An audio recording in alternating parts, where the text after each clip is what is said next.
The unification through sports is a powerful, galvanizing, and bonding agent. It can bring together communities, causes, and passions for people, and it can also serve as an appreciation for athletes for the purity of their sport. This is certainly true for smaller colleges and universities when it comes to their appreciation of basketball.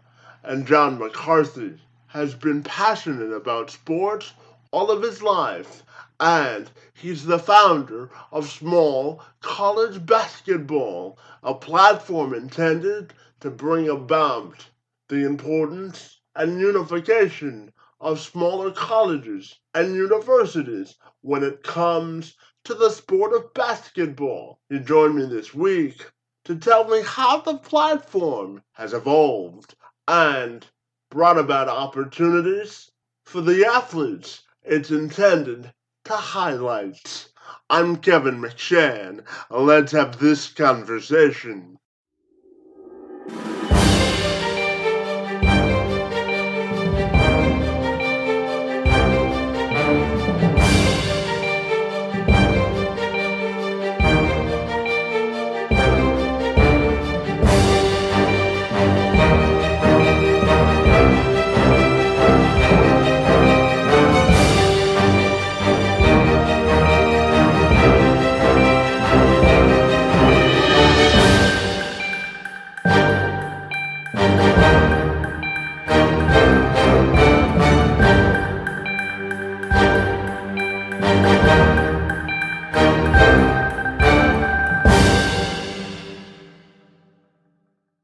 Yeah, I'm always excited to talk some sports, John. So if you're ready, we'll welcome you back to the show, and we're excited to talk about small college basketball with you this afternoon. So great to see you, and thanks so much for being here. You're great. Let's do it. So, John, I know that small college basketball exists because you wanted to bring attention to the need to increase the notoriety of smaller colleges and universities when it comes to playing basketball. So, I'll begin by asking you if you could just explain the concept a little bit for me. Sure. I've been involved in collegiate athletics for most of my career and have kind of run the gamut, if you will, from assistant coach to head coach to athletic director, commissioner, created the Collegiate Basketball Invitational, et cetera. But I wanted, as I really thought through what we wanted to do, I wanted to build a platform that would serve college basketball at the small college levels. And for the sake of definition, we define small college as all four-year college basketball that is non-NCAA Division I. So in today's world, that's NCAA Division II, NCAA Division III, the NAI, and the National Christian College Athletic Association, and the United States Collegiate Athletic Association. So collectively, we represent and serve about 11 to 1,200 colleges and universities around the country. And I want to make a quick comment on your question is at the major college level, the Division I level, the proverbial big time, I love that stuff. That's great stuff. I mean, I've been to Final Four after Final Four. It's great stuff. I love that. But I wanted to focus on our small colleges that don't often get the publicity, that people don't know about the incredible history, tradition, the great coaches, players, contributors, great games, etc. And I wanted to bring those to light. And so we built this platform, and over the last 5 years, we've begun to really build out this platform with a combination of Hall of Fame Classic, National Awards, Alumni Association, then the website, the social media, etc. And we're able to touch an awful lot of people collectively. And I will just kind of tease it by saying we're not done yet. We're still getting warmed up. And I know that it exists also to inspire both kindness and seeking happiness and for people to follow their passions as well. So can you tell me about that? Yes. So as I was going through the process of getting this started, I talked with a number of coaches, and one of them was a good friend named TJ Rosine, who's the head coach at Emmanuel College in Georgia. And I kept telling him, with my great excitement and passion of what we were going to do and how we were going to do it. And he's a great listener. And TJ eventually said, he said, "This is great." He said, "And I know this is going to work and you'll make it work." He said, "But let me ask you this." He said, "Why are you doing this?" And I kept coming back to what we were doing. And he kept coming back to, "I hear you. I hear what you're going to do and how you're going to do it, but you haven't told me why you're doing it." And it led me to reading a book from Simon Sinek. And it really led me to do a great deal of introspection. And I needed to come up with my own why, not just for small college basketball, but for John McCarthy personally. And so we came up with a mission statement clearly for small college basketball. But what you're referring to is my own personal mission statement about spreading kindness, seeking peace and happiness, and inspiring people ultimately to do so themselves and to follow their own passion.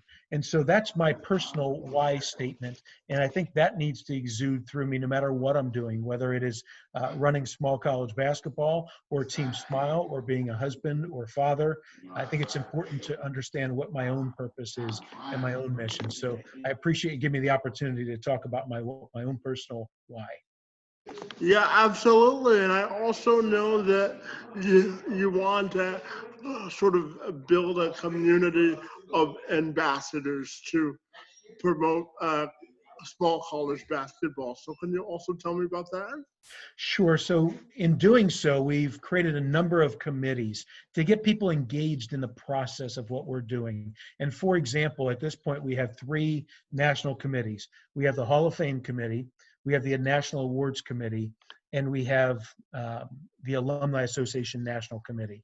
And so we've been able to pull people from Division II, III, NAI, NCCAA, USCAA, et cetera, to be part of our process. And so whether it's electing Hall of Famers, selecting our national award winners, or engaging those to join our Alumni Association, we have engage people from different parts of the country at the various levels to be part of our process. We want them to be stakeholders, if you will. We want them to feel the love, so to speak. And we want them to join in by visiting our website, to follow along on Twitter, our blog, Facebook, our YouTube channel, etc., to be part of the process. And by doing that, we've created a number of committees to make that happen. From the athletic point of view, tell me about the impact you believe the platform has had on the athletes that it's intended to serve. Yeah, this has been really neat to watch, Kevin, and watch it evolve over the course of time. You know, initially we started with the Hall of Fame. And just as an example, when we started and announced the Hall of Fame, and it was first run in terms of the induction ceremony in Evansville, Indiana, at the Ford Center, was the inaugural Hall of Fame induction in 2016. My father, who's a retired executive, who's really sharp guy, he listened to me ramble on and on about what we were going to do. And when we talked about the Hall of Fame component, he had 2 questions at the end of it after I rambled for a long time. He said, number one, he said, "How are you going to pay for this? This is going to cost a lot of money to fly people in, put them up in hotels, build staging, lighting, sound, videos, a website, and on and on." And I said, "Well, we'll figure that out." I said, "I'll work with Sports Commission, CVBs, sponsorships, and we'll figure that out," which we did. And he said, number 2, he said, "You're talking about potentially some big name people, and a lot of them," he said, "is anybody going to show up?" And I got to tell you, that first induction ceremony, standing on the stage at the Ford Center in Evansville and being able to introduce in person the Naismith family, Earl the Pearl Monroe, Jerry Sloan, Travis Grant, Dick Barnett, Lucius Jackson, John Rinka, John Ebling, all there in person at that Hall of Fame induction ceremony. By the end of it, it was a neat moment for me personally to be able to look out and say, "Dad, we built it." And they came. And so each year, it's a thrill for me to bring those people there. But even today's athletes with the award winners, all of a sudden, the Bevo Francis Award is a well-known and established national award now, where we create watch lists throughout the season, whittling it down from 100 players to 50 on the watch list, then 25. Then we put out a video of the finalists, and then we announced the winner, which has become the most prestigious award for college basketball players at the small college levels in the country. So the award winners, we make a big deal. We originally went to their schools for the ceremony. Now we bring them in for the National Awards Show, where we present the national awards for the Harry Statham Coach of Impact Award. We have the Larry Smith Award, the Lifetime Achievement Award, the Bevo Francis Award, and then more to come. So the impact you see on these student athletes and these national award winners, to see them up on stage with the emotion and the passion is honestly, it's really neat for me to see it evolve and take place every year. Yeah, and I believe that the platform that you're also building is an opportunity for the communities where these schools are to be galvanized behind the concept of supporting a small college or university basketball team. And it also can be an economic driver. So I'm just wondering your thoughts on that concept as well. Yeah, we've heard from a number of coaches, athletic directors, et cetera, that have been very kind and just simply said, thank you. You've built a platform for us to help us become more relevant, to help us become more meaningful, that we're able to turn to your website, to turn to your social media, to turn to the national awards and the Hall of Fame to give us additional credibility. Look at us. We've got our own national awards. We have our own Hall of Fame. It's a credible entity that hopefully will lend additional credibility to each and every school that we represent and that we serve. And so we've been very fortunate that the kindness of the athletic directors, the coaches, and so on, the kind comments that they've thrown out to us, the fact that they feel like that we're bringing value to their schools. And biasly, I'd say I think that we are. And the bigger that we grow, the more people that we touch, the more people that visit our website and connect to us through social media, the bigger that platform becomes. When we tell each of those stories, when we push out the stories about the great players and somebody broke a school record and somebody set a new national record, well, if initially we put that out and 1,000 people followed us on Twitter, that's great. But if it's 15,000 and 20,000 and eventually 50,000 people that are seeing that, the platform just becomes bigger, and therefore it's a platform for the student athletes, for the coaches, for the great tradition. So the more people we touch, the better for everybody involved. And in terms of recruiting and getting names out there, how has the platform helped athletes that may have not been given a platform to show their skills ascend to the next level? Yeah, so I'm going to touch on something with that. That's a really great question. I think the common fan really focuses on the level. And by saying that, I mean, they'll focus, the kids want to be a Division I athlete. They want to play Division I basketball, which is fine. That's a noble goal, so to speak. But I don't think people realize how good the top Division II teams are, the top NAIA teams in the country, the elite Division III teams in the country. And just to give a couple examples, if people look year after year in the preseason games, when the Division I teams will play Division II teams, it's not uncommon that the Division II teams will beat a lot of Division I teams. I think it's fair to say what you would perceive as the bottom 50 Division I teams, well, the top 25 Division II teams, the top 10, 15 NAIA teams are just flat out better than the bottom 50 Division I teams year after year. As an example, Northwest Missouri State went to Duke to open up the season, an exhibition game last year. Obviously, Duke is about as high level as you're going to get in Division I basketball. By the end of it, it was a 5-point game. Duke beat Northwest Missouri State by 5 points. But I would tell you, I was talking with a coach the other day that called, has a top 5 team in Division II last year and this year coming up. And I said, Coach, I said, would you say that it'd be fair to say that you're better than the 50 teams in Division I? He started laughing. He said, 50?